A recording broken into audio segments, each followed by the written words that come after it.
Hvað finnst þér eftirminnilegast frá Suðurnesjum á síðasta ári? Það er rosalega margt. Ég ætla að fá að nefna 5 atriði.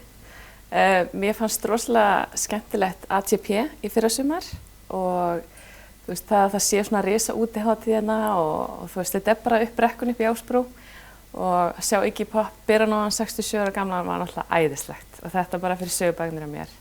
Og þetta er Suðurnesja hátíð sem er náttúrulega æðislegt. Mér finnst vert að nefna bæjarstjórnin okkar sem að mér finnst hafa staðið sig vel 2015, búið að vera mikil samheldni hjá okkur stærstu málin, auðvitað erum við ósammála fullt af hlutum, en það er eðlilegt. Og ég er mjög ánægð með það. Og mér finnst að bera að fagna göngustígnum okkar sem var opnaði núna í haust, sem er búið að ræðum í mörg ár að gera sem við gerðum núna. Og er ekki bara að auka skokkleiðir, gönguleiðir og hjólaleiðir frá Leifsstöð og niður eftir, heldur þetta líka bara umferðaröryggi og bara stökkbreyting fyrir túrismann okkar. Þannig að ég fagna því. Og svo fór ég á jólasýningu hjá Fimleikafélaginu sem var æðislegt og Fimleikafélag Keflavíkur er 30 ára og við horfðum á 400 og eitthvað nemendur dansa og syngja sinn jólin og þetta var bara æðislegt og ég mæli með að allir fari á svona jólahátíð. Og já, og svo er náttúrulega hellingsfleira. Það er svona það sem við dætti við. Hver fannst þér vera mest áberandi Suðurnesja maðurinn á árinu? Þetta var auðvelt. Þetta er Sigvaldi Arnar Lárusson, klárlega, eða Sill okkar í löggunni, eins og kallum hann. Hann tók á einstaka atburð að klúðra svona feikilega veðmáli og ákvað að gera góða hlut úr þessu og gekk á Hofsós. Gekk maraþon á hverjum degi í 9 daga. Þú veist, það er ekkert að gera þetta í hag annara. Þetta er náttúrulega bara dásalegt og maðurinn er bara góðsögn.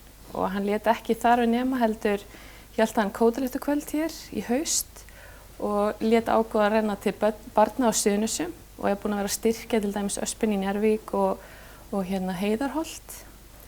Og Sigvaldi er bara maður sem við eigum að læra við hinn og svo er hann alltaf bjargandi dýrum hjá orkum. Þannig að hygglust, Sigvaldi. Hver fannst þér vera stærstu málefnin á Suðurnesjum á síðasta ári? Klárlega ferðamannastraumurinn. Ferðamannastraumurinn er algjörlega að springa út og þetta er óbúslegt tækifæri fyrir okkur og mér finnst ég sjá og við í bæjarstjórn svona merki að hlutinni séu aðeins farnir að rúlla af stað. Við seldum fyrstu lóðina síðan 2008, núna 2015.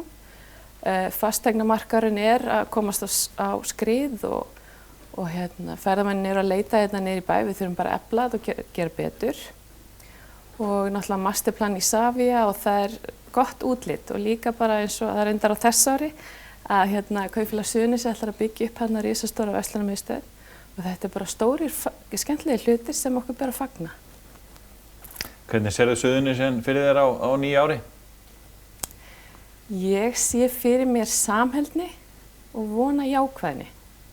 Mér finnst rosalega, ég myndi vilja fólk fara að hugsa sig tvisvar sérstaklega þegar að setja svona komment á netið, nú er ég að enskumæla aðeins, að maður er að lesa þetta og þetta er ýmislegt svona fyrir neðan beltistað, margt og mikið og ég held að fólk rjúki ykkur í bræð og segja eitthvað sem það oft meinar ekki. En það er erfitt að stjórna sveitarfélagi.